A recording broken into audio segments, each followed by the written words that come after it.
अस्सलाम वालेकुम, मैं हूँ रिजवान अशरफ। आज काफ़ी अरसे बाद DGISPR अहमद शरीफ की जानिब से प्रेस कॉन्फ्रेंस की गई और अहमद शरीफ आज की प्रेस कॉन्फ्रेंस जो लास्ट प्रेस कॉन्फ्रेंस की गई थी अहमद शरीफ की जानिब से, उस वक्त ये मेजर जनरल थे, लेकिन आज लेफ्टिनेंट जनरल है।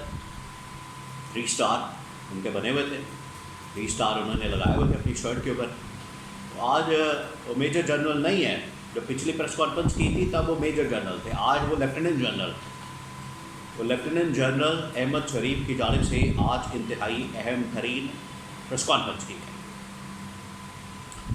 इसके अंदर वैसे तवक्को की जा रही थी और समझा जा रहा था कि शायद ये भी उसी तरह से जिस तरह से लास्ट एक प्रेस कॉन्फ्रेंस की गई इमरान खान के मतलब टोटल फोकस करके कि इमरान खान और PTI उन्होंने ये किया, इन्होंने ये किया, उन्होंने ये किया, उन्होंने ये किया। टोटल जो पिछली प्रेस कॉन्फ्रेंस थी 1-1.5 घंटे की, वो तो सारी की सारी इमरान खान से मुताल्लिक़ थी।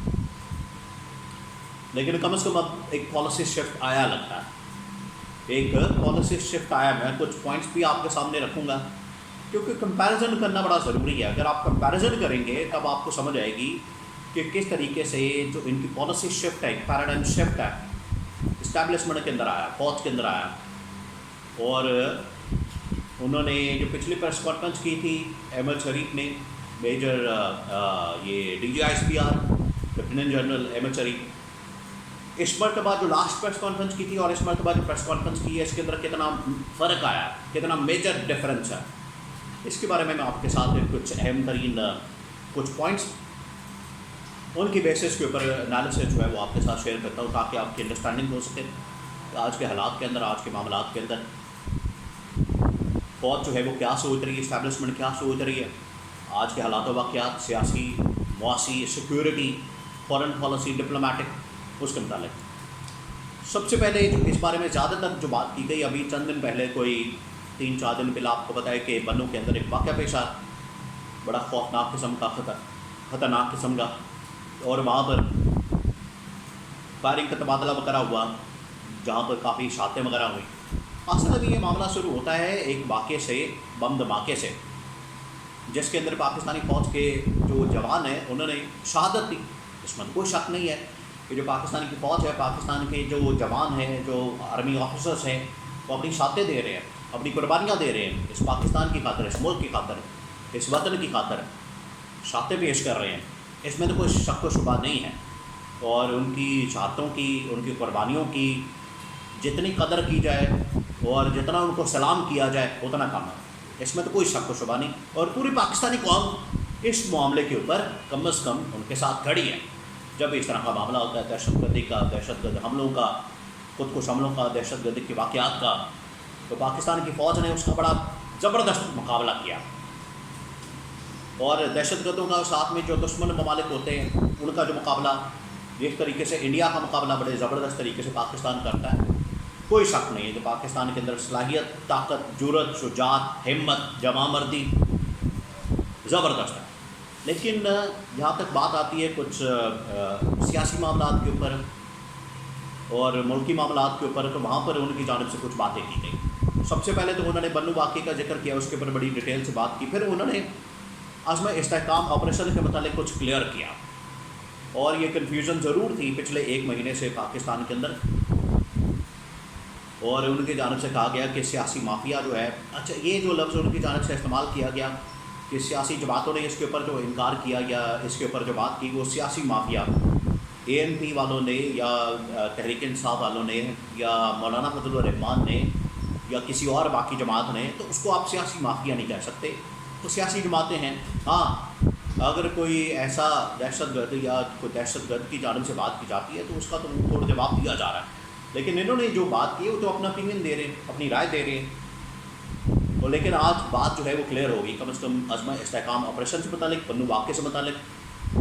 और फिर उन्होंने आज के सोशल मीडिया, डिजिटल मीडिया, उसको भी डिजिटल दहशतगर्दी का, तो ये 3 पॉइंट्स हैं, इसके ऊपर मैं थोड़ा सा आपको बता देता हूँ। बन्नू वाक़े के अंदर उन्होंने ख़ास तौर पर वजाहत की कि बन्नू का वाक़या किस तरह से हुआ। हालांकि KP गवर्नमेंट की जानिब से ऑलरेडी कमीशन बनाया गया, इंक्वायरी कमेटी, कि इसकी तहकीकात करें वाक़या किस तरह से हुआ।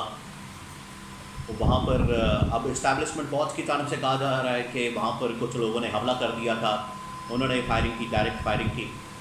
تو فوج کا اس میں کوئی عمل دخل نہیں، فوج کا اس میں کوئی کردار نہیں، بلکہ یہ فوج کے اوپر جو ہے، فوج کے خلاف انہوں نے ریاست کے خلاف نعرے لگائے، ریاست مخالف نعرے بازی کی. اور فوج نے تو وہاں پر بلکہ جو بنوں کے اندر حملہ ہوا تھا اس کا بڑا زبردست مقابلہ کیا، وہاں پر 8 کے قریب شہادتیں دیں اور دہشت گردوں کو بھی جہنم حاصل کیا. تو خیر اس کے اندر انکوائری ہو جائے، کچھ واقعات چیزیں سامنے آ جائیں کے پی گورنمنٹ کی جانب سے، یا جو بھی انکوائری ہوتی ہے تو پھر کچھ سامنے آ سکتا ہے کہ حقیقت اس کے اندر کیا ہے. لیکن وہاں جو میں نے کچھ رپورٹرز وغیرہ کے ساتھ بات چیت کی، وہاں سے معلوم کرنے کی کوشش کی کہ وہاں پر کیا ہوا، اس کے اندر یہ کہا گیا کہ اصل میں لوگ باہر اس وجہ سے نکلے کہ ہم یہاں پر امن و امان چاہتے ہیں، کسی قسم کا آپریشن نہیں چاہتے. لیکن وہاں پر کچھ سرپسند گھس گئے، اس سرپسندوں نے کلاش کروانے کی کوشش کی، اور D G I S P R نے اس واقعے کو لنک کیا 9 مئی کے واقعے سے، کہ جس طرح سے وہاں پر سرپسند عناصر انہوں نے یہ واقعہ کروایا، بالکل اسی طریقے سے یہاں پر بھی ہوا. تو اصل میں اس کی انکوائری اور تحقیقات ہونے کی ضرورت ہے، کروانے کی ضرورت ہے، تاکہ دودھ کا دودھ اور پانی کا پانی ہو سکے اور عوام کے سامنے حقائق آ سکے. پہلی بات. دوسری بات یہ کہ انہوں نے اس مرتبہ عمران خان اور پی ٹی آئی کے متعلق بڑی کم باتیں کی ہیں، اور انہوں نے آپریشن عزم استحکام کے متعلق کچھ کلیئر کر دیا، چیزوں کو وضاحت کر دی کہ یہ کوئی نیا آپریشن جس طرح سے رد الفساد یا راہ نجات یا ضرب عزم، اس طرح کے آپریشن کیے گئے تھے جنرل کیانی اور جنرل رحیم شریف کے دور میں، اور اس میں وہ فل فلیج ایک ملٹری آپریشنس تھے. اس مرتبہ انہوں نے کہا کہ یہ اس طرح کا فل فلیج آپریشن نہیں ہے، بلکہ ہم نے انٹیلیجنس بیسڈ جو کہ ہم کرتے رہتے ہیں، ہماری جانب سے کیے جاتے ہیں، ہر روز کیے جا رہے ہیں، اور ہزاروں کی تعداد میں ہم آپریشن ایک سال کے اندر کرتے ہیں، اور بھی جاری و ساری ہے. تو یہ اس قسم کا آپریشن تھا، یہ وہ والا آپریشن نہیں تھا جس کو سمجھ کے تو یہاں کی سیاسی جماعتوں نے اس کے اوپر تنقید کرنا شروع کر دی. تو یہ انہوں نے اچھا کیا، کلیئر کر دیا. پھر انہوں نے کچھ ڈیجیٹل دہشت گردی کی بات کی کہ اس کے اوپر بڑا جھوٹ پھیلایا جاتا ہے، پروپیگنڈا کیا جاتا ہے، فیک نیوز پھیلائی جاتی ہیں. بات یہ ہے کہ کچھ دشمن قوتیں، دشمن طاقتیں جو پاکستان کے متعلق، پاکستان مخالف پروپیگنڈا یا بیانیہ بناتے ہیں، تو اس کا بھی جواب دینا بڑا ضروری ہوتا ہے. تو یہ دور بھی سوشل میڈیا کا دور ہے. سوشل میڈیا کے دور میں آپ جتنا ان کو آزادی دیں گے، جتنی ان کے ساتھ فریڈم دیں گے، وہ اتنا زبردست طریقے سے مقابلہ کریں گے.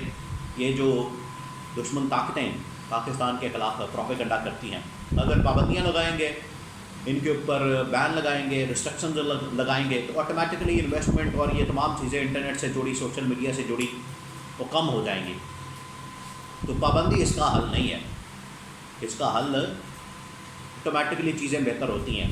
اور یہاں جو مقابلہ کیا جا رہا ہے وہ عالمی طاقتیں، جو قوتیں، اور خاص طور پر جو دشمن طاقتیں ہیں، ان کا جواب دیا جاتا ہے. اور پھر انہوں نے فلسطین کے اوپر بھی بات کی. فلسطین کا انہوں نے بڑا کلیئرلی، کیٹیگوریکلی کہا کہ ہم فلسطین کے ساتھ کھڑے ہیں، اور اسرائیل جو یہاں پر حملے کرتا ہے وہ جینوسائیڈ ہے، نسل کشی ہے. یعنی فلسطینیوں کو قتل عام کیا جا رہا ہے فلسطینیوں کا. تو دو ٹوک موقف اپنایا گیا فوج کی جانب سے. اور سیاست کے اوپر آج کم بات کی گئی، جو بڑی اچھی بات ہے.